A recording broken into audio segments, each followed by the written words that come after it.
I'd call what we want to get into the complexity of the Omes. They're associated with biology, and there are a bunch of them. And all of the things you see have associated microbiomes.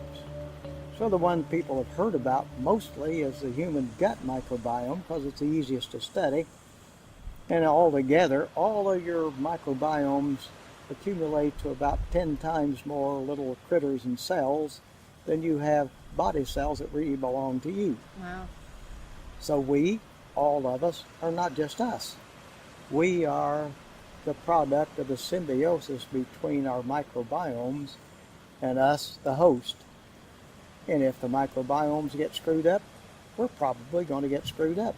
So it's a part of health, it's a part of diet, it's a part of figuring out what do we do to live better. We just call it the complexity of the Omes. None of us can think about this in daily decisions. Right. But with what's been done in science for a long time, many of us will modify what we do by our rules of living that somehow positively affect a microbiome.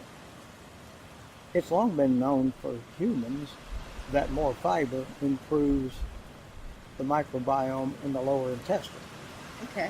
So what happens is you're eating kind of industrial food, Yeah. sugary stuff. It digests fast, mostly in the upper intestine. It never gets to the lower intestine. So now you're, over a period of time, your microbiome in the lower intestine is affected. And then you can get what's sometimes called leaky gut. And one of the most insidious parts of this is long-term exposure. Some chemicals, for instance, would be endocrine disruptors. Endocrine is some glandular system, some part of the body, It's also known that food has decreased in its nutrient density over the last 40, 50 years. Yeah. How does that affect microbiomes and their digestion? What does it do?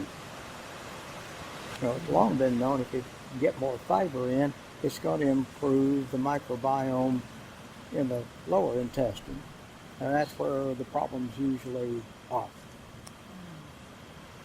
So that's just human health. Now, what about all the animals?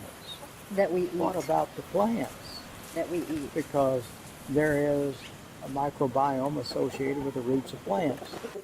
If we can comprehend in more detail what's happening, maybe if we're smart enough, we can adjust our habits to improve the health of the microbiomes, and that's part of preventive medicine. It's nice to have great curative medicine after something went wrong. Yeah. It's much better if you can figure out how to live so things don't go wrong. The original idea is this is a great illustration of the complexity that we live in. Yes. And how do we learn to live much more with complexity? We call that being a learning organization, being a learning group of people, keeping your curiosity up at all times, asking those questions, what if, what's going to happen a long time from now. I'm hopeful that we can use some of these ideas to promote much more nature's logic, even in the world of business. Well, that's sort of the overall phrase for the Compression Institute. Live better, use a lot less. And a corollary of that is quality over quantity always. You're not just making stuff just to be making stuff or buying stuff just to be buying stuff. But the commercial incentives of the system today drive it to do exactly that. And that's a huge revolution. First question is, what happens to the jobs? It isn't jobs, it's what's the long-term effect we're after. And if everybody only had to work half as much per week to do it, why is that bad? Exactly. Except the system's not set up to do that. It keeps telling us do more, do more, do more, do more, not do better, do better, do better, do better. It goes against most of what we think is common sense. And common sense depends on the environment we're in. But if our common sense just isn't working anymore, it has to change. I fear that it will not change quickly and easily. You don't just suddenly turn on the light. So that's sort of the campaign we're in. How do you, it isn't just the business community, how do you wean people from this commercial logic to nature's logic and live better and use a lot less?